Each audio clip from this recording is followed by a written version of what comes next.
エモエモ。こんにちは、えもこです。今回は新型 iPad 第9世代をレビューします。今年の新型 iPad は価格が安いままストレージ容量が2倍に増えて使いやすくなっているので、安くてもちゃんと使えるのか他の iPad とも比較しながら Apple Pencil の書き心地などを詳しくレビューしてみたいと思います。それでは早速開封していきましょう。付属品は説明書、充電ケーブル、AC アダプターが入っていました。本体の色はグレーとシルバーの2色で、今回はグレーの方を選んでみました。見た目は前のモデルとほぼ一緒で、画面の下に指紋認証のボタンがついている昔ながらのデザインになります。私が初めて買った iPad もこの形だったので、新型なのになんだか懐かしい感じです。上側には電源ボタンとイヤホンジャック、右側に音量調節ボタン、下側にスピーカーがついています。他の iPad のように上下にスピーカーがついていないので、横向きにした時に音が片方からしか聞こえないのが少し残念ですが、その代わりにイヤホンジャックがついているので、有線イヤホンを変換ケーブルなしでつなげるのは嬉しいです。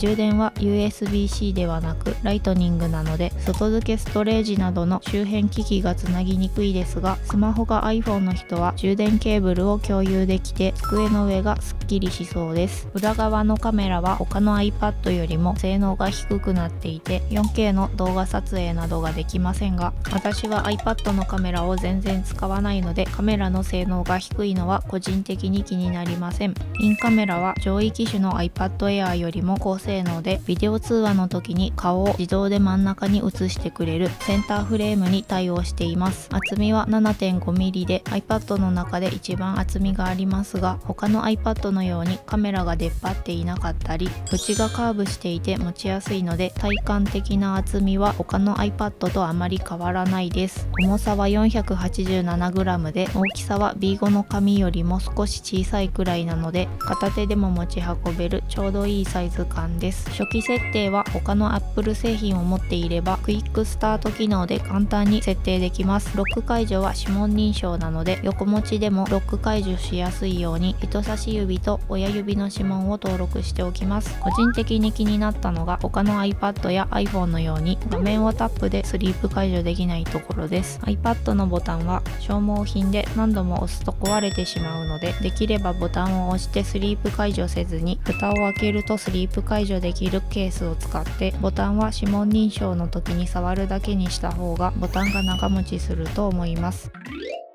他の iPad は指紋認証が電源ボタンについていたり、顔認証なので画面の下のボタンがなく、その分画面が広くなっていますが、画面の中に表示される情報量はどの iPad もほぼ一緒なので、普通の iPad だけ画面が狭くて使いにくいみたいなことはないです。 iPad 第9世代は中身のパーツに A13 という2年前のチップが使われているので、他の iPad よりも少し性能が低いのですが、高性能な iPad Proと比べてもアプリの起動がほんの少し遅かったり、操作中にたまにカクッとするかなというくらいで、ほとんどのアプリがプロと同じようにサクサク動くし、ネットの通信速度も一般的な光回線だと Wi-Fi 6の高速通信に対応しているプロと変わらなかったので、個人的に性能が低いのはあまり気になりませんでした。メモリ容量が他の iPad よりも少ないので、ゲームを長時間遊んだり、お絵かきアプリでレイヤーをたくさん使うとメモリ不足でアプリが落ちやすいらしいのですが、普通に使っていてアプリが落ちることもほとんどありませんでした。2年前のチップが使われているデメリットは、 iPadOS のアップデートが他の iPad よりも2年ほど早く打ち切られてしまうところですが、 iPad は何年も使っているとスマホと同じようにバッテリーの持ちが悪くなったりして、ほとんどの人が OS がアップデートできなくなる前に買い替えてしまうと思うので、その辺も気にしなくて大丈夫かなと思います。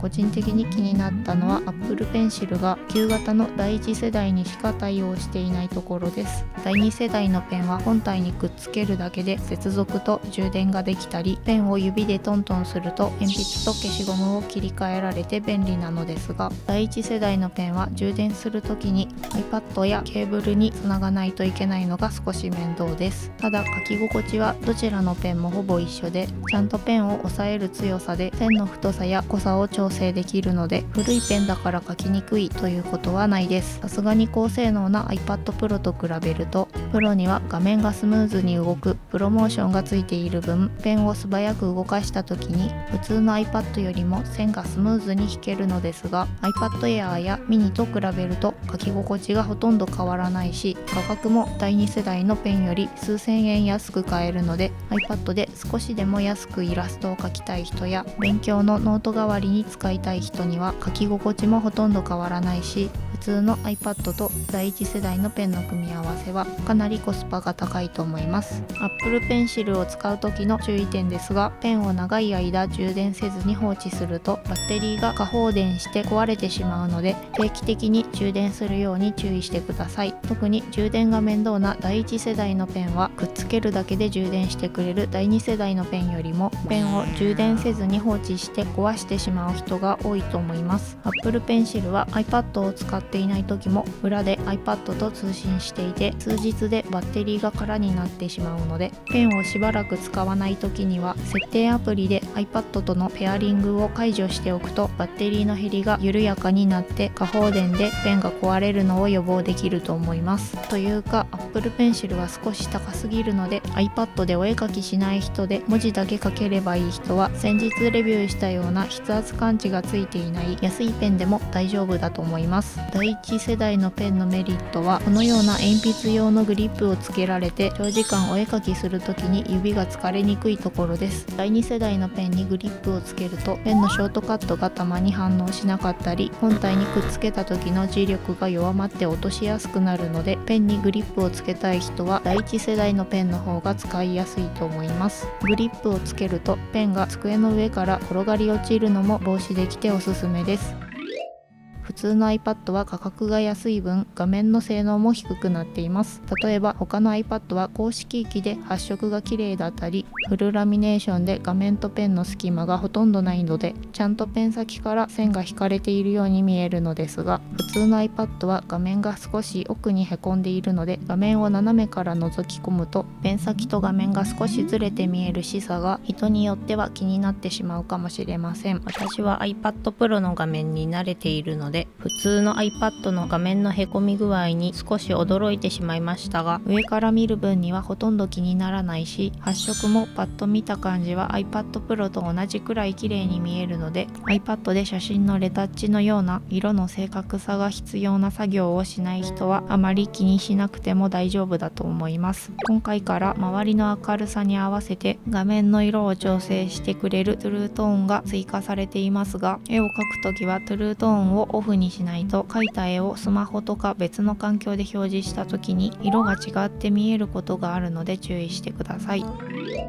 今回の新型 iPad のいいところは、ストレージ容量が前のモデルから2倍に増えて、いろんなアプリが入れやすくなったところです。価格も前のモデルとほとんど一緒で、64GB が 39,800 円、256GB が 57,800 円になっています。前のモデルはストレージが 32GB しかなかったので、重めのアプリを数本入れただけで容量不足になっていたので、個人的におすすめしづらかったのですが、64GB あればすぐに容量不足にはならないと思うので、初心者の人でも安心して使えると思います。ただゲームアプリのように重めのアプリを何本も入れると 64GB でもすぐに容量不足になってしまうと思うので、 iPad で動画編集やゲームをしたい人は 256GB の方を選んだ方がいいと思います。ただ 256GB の方は価格が一気に上がって、少し差額を出せば高性能な iPad Air や mini が買えてしまうので、ストレージを 256GB も使いそうなヘビーユーザーの人は少し差額を出して高性能な iPad を買った方が満足度が高くなると思います。というわけでいろいろと見てきましたが、新型 iPad 第9世代は iPad の中で一番安いのに、ほとんどのアプリが他の iPad と同じように使えて、ペンの書き心地もすごく良かったので、昔ながらの見た目が気にならない人にはとてもコスパが高い iPad だと思います。特に iPad を使ってみたいけどいきなり高い iPad を買うのは不安な人や、少しでも安くデジタルイラストを描いてみたい学生さんにぴったりの iPad だと思うので、よかっったら参考にしてみてください。先日新型 iPad mini のレビュー動画も投稿しているので、気になる人はそちらも見てみてください。このチャンネルでは iPad の便利な使い方やお絵かき関連の動画を投稿しています。この動画が参考になったよという人はチャンネル登録や高評価、コメントなどしてもらえると動画を作る励みになるのでよろしくお願いします。ご視聴ありがとうございました。